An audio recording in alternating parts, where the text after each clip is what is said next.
guys know this guy. Oh, thank you, man. By the way, I got Holy Compact discs, tapes, and records for sale, man. Holler at me if you interested in one. Much love, man. Thank you, guys. Let's see here. Man, I dedicate this one to my man, Bill.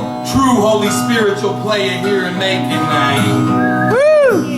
So let's see here, guys. I was chilling with this dude.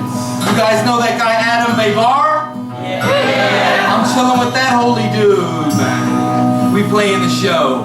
And we play in the show in a psychedelic location, man. Now let me tell you what a psychedelic location this was. It was the ranch of the homies that started Better Homes and Gardens magazine. You know what I'm saying, man? Some honkies, man. Some rich-ass honkies. And we was playing a show at their ranch. And you know who invited me to play the show? It was their son. This huge gangster, man. This huge, tall, he looks kind of like, I'm trying to think who he looks like, man. He kind of looks like Arnold Schwarzenegger, but not as muscular, but like twice as big. And he calls himself the Demon Christ. Oh, the Demon Christ! I'm not even fucking around. This is the name that he wanted us to call him, man. And so we played at this Demon Christ farm, which is actually the ranch of the homies that started Better Homes and Gardens, man.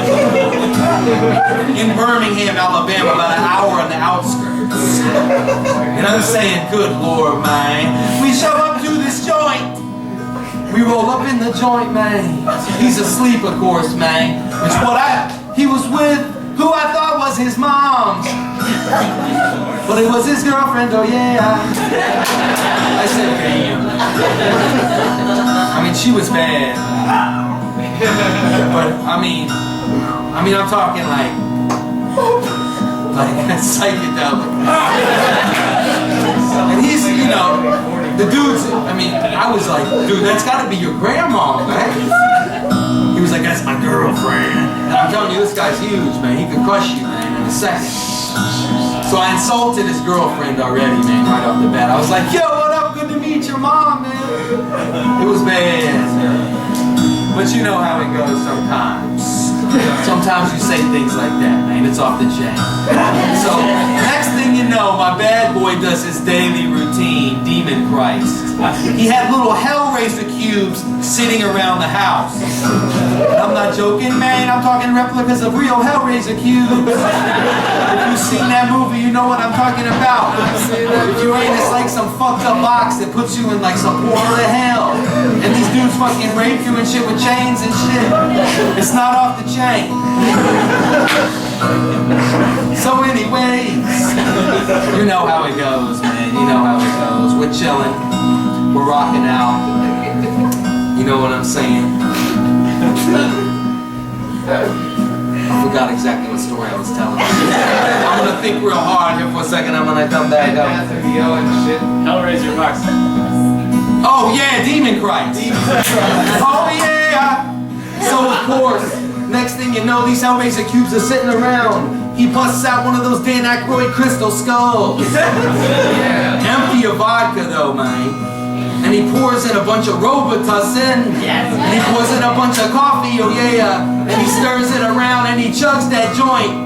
And then he gets on one of those joints that turns you upside down, you know what I'm talking about? And he's hanging there with this lady, who I thought was his grandma. And they chilling upside down, tripping off the Robitussin.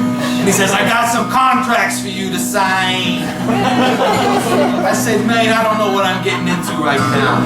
He said, you don't understand, my dad makes everyone who comes here sign a contract. I said, okay. I signed this contract, man. It said that if I died, I couldn't like sue or nothing, you know what I'm saying? I was like, dude, that's crazy. I don't want to die today on this psychedelic cracker ranch. But you know what, man? He gets some gangsters that are slightly mentally challenged, man, that pop out of the woodwork, man. And he puts them on the fucking four-wheelers, man. And he tells us to get on the back of the four-wheelers, man. And I said, this is not a good idea, man. And we're riding around and he goes, listen, later we're grabbing the electric fence. You're not a man unless you touch my electric fence. And I said, hell yeah, dude. Now some homies that were in the party were not so psyched about the electric fence. One of them turned out, well, I'll tell you later, man. Anyways, he cruises us to some crazy spot. He's doing Hellraiser incantations and shit. We go to this huge ass psychedelic crib that's like on the other side of this huge lake on their ranch. It's Better Homes and Garden style, man.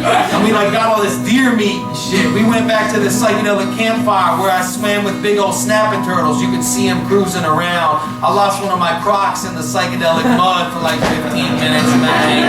I found that joint. A snapper almost got my private parts, man. But I saved them right at the last second. I popped out of the water. And I was alright, man. We cooked up some deer meat. He took us around, you know, he threatened our manhood and shit a couple times, man. He made us eat onions, raw onions and shit. I was down with that, you know. But he had us in the back of the truck and he was going like 75 up and over these hills. I think he was trying to kill us, man, because we had signed that psychedelic contract. I think he was trying to kill us like Hellraiser style. Put us in a cube and shit. I ain't down with that if I'm just trying to play a show, man. I ain't trying to get put inside a Hellraiser cube. You know what I'm saying? I refuse to do that. I'll fucking jump off a psychedelic bridge before that shit happens. You know what I'm saying? Ain't no Hellraiser cube for me, man. But anyway, we're at the psychedelic spot. We played the show. There was 2 people there. I'm not even lying. There was 2 people there that weren't in the band. And one was the granny, oh yeah, which actually was his lady. I said, good Lord, man, this is crazy. It was a crazy thunderstorm outside. There was tornado watch and shit. And he was in this top floor of this psychedelic barn. And there was the bands and then 2 people. And the show was legendary, man. It was off the chain. Next thing you know, we're out cooking deer meat again on this psychedelic lake side with these big old snapping turtles, man. And I'm like, oh my Lord, man. We're eating this stuff and it was amazing. We're chugging beers. We're puffing demonic cigarettes and shit, man. We're doing it all, dude. We're doing it all. We eat tomatoes. And then he says, it's finally time for the electric fence. And I say, okay, Demon Christ. Okay, Demon Christ. And I go to the electric fence. I loved it, man. I touched it like 15 times. But there was one homeboy in the truck who would not touch it. And I'm not going to name names, but there was a dude in the truck who would not touch the electric fence. And Demon Christ got into the back of the truck, got in his face, grabbed him like a psychedelic wrestler or something. And he was like, you are not a man if you do not touch my fence. And he didn't do it, man. And it was real sad. And I was like, oh. And it was a strange moment, man. He got up in his face again, man. And I thought it was about to be some Law and Order type stuff. Dead carcass found, dog, by snapping turtle. Half body stuck in psychedelic Hellraiser cube. They found Robitussin. They found old ladies chillin' tossing. They found all kinds of strange vibes flowing. They found the psychedelic pond. And the next thing you know, man, I'm up in Baltimore. I'm at this psychedelic joint called Lexington Market.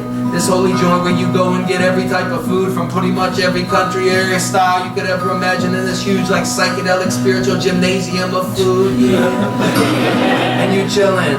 And I went in the bathroom, man, which I do not recommend at this spot. And I love to graffiti, man.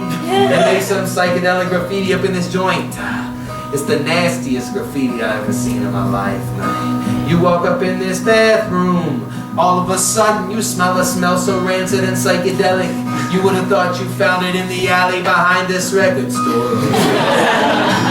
You would have thought it was that times 69,000, oh yeah. I'm talking a smell so psychedelically bad. It makes you instantly want to vomit, man. And I kind of like bad smells a lot of the time, you know what I'm saying?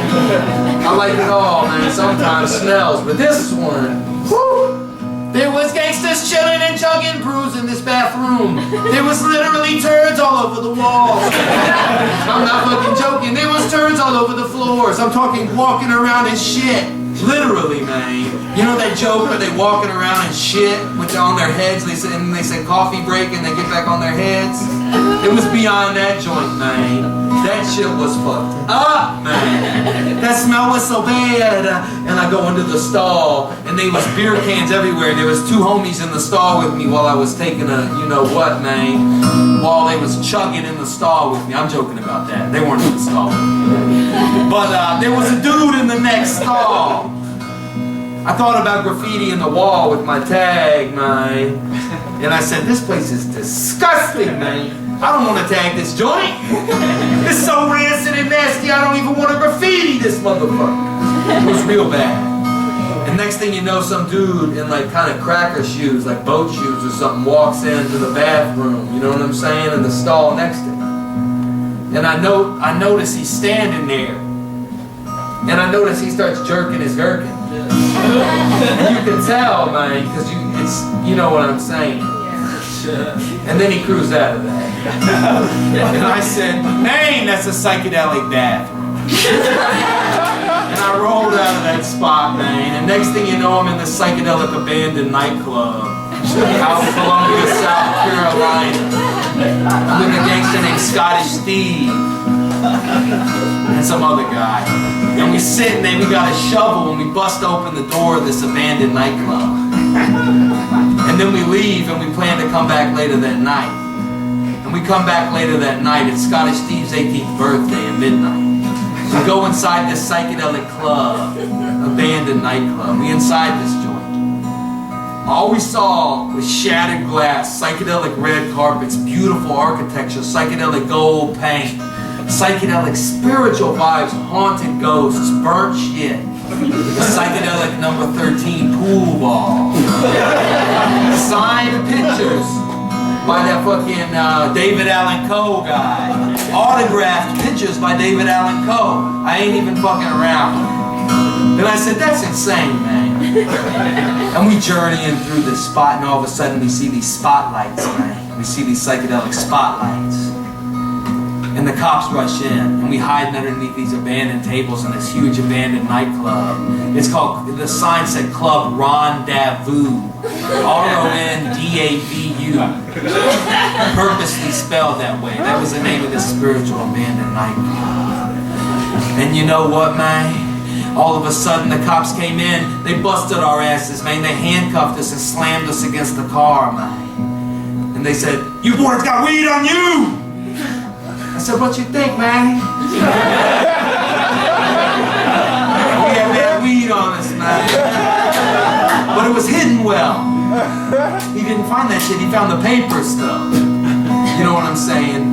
And we were handcuffed against the car, and he saw it was homeboy's birthday, Scottish Steve. And so he said, okay, you can roll. And we cruised out, man. We went to a porn shop. Because he had just turned 18, you know? I was like 16, I think. And they let us in the front with him, man. I bought a sticker, I remember, like a psychedelic porn sticker. So I stuck it on my car one time. It was crazy, man. But you know what? Next thing you know, my man Scottish Steve is driving down a psychedelic road in his Saturn, man. Like a 1995, and he fucking's wasted, man. On the back road in Columbia, South Carolina, flips the car. The car is sitting on its side, man.